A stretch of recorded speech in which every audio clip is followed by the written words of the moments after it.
the secret to being a wizard with your pentatonic scales, it's not about fancy licks or speed, although that stuff is great, but it's about expanding your vocabulary using what you already know, some actually really simple things you already know. Most of what I was doing in that intro solo was D minor pentatonic, E minor pentatonic, and A minor pentatonic, all over the D Dorian progression we were hearing. So that's the first thing I want to talk about, is how we can get those two other pentatonic scales in addition to the D minor pentatonic.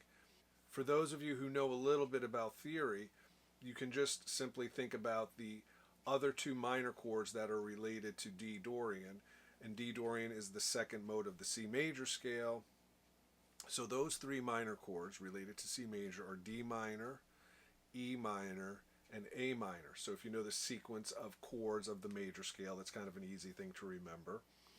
But if you know that you're playing over a D Dorian chord progression, you can also simply remember that you can play a minor pentatonic up a major second from the root D, or up a fifth from A.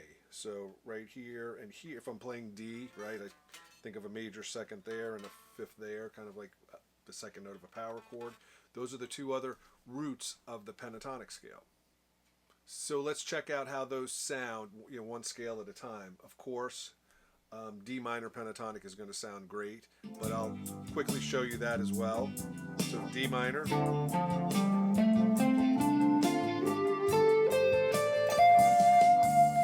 Here's the A minor pentatonic.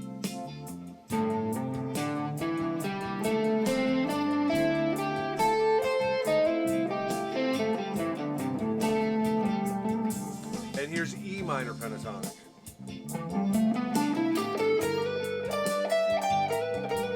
That B can be really colorful against the D minor chord, and it also becomes the third against this G major we're hearing in the progression.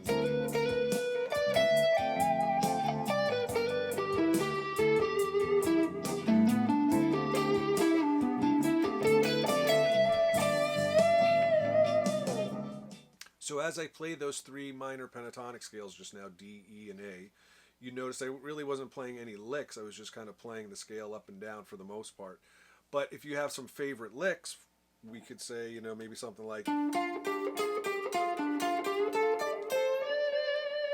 it's just a simple,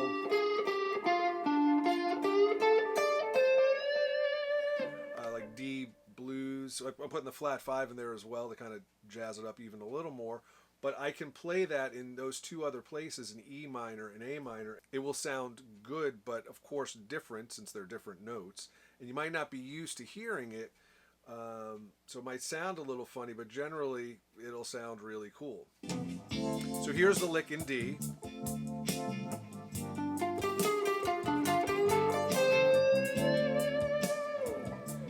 Here it is in E. And here it is in A.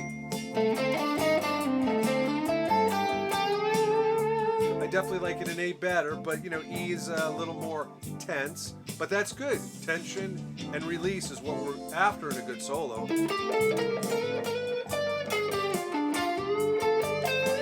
So I went from E minor to D minor, and here I'll do A minor back to D minor. 3, 4, and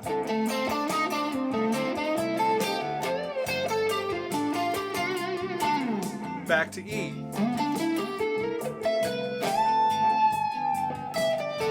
Back to D.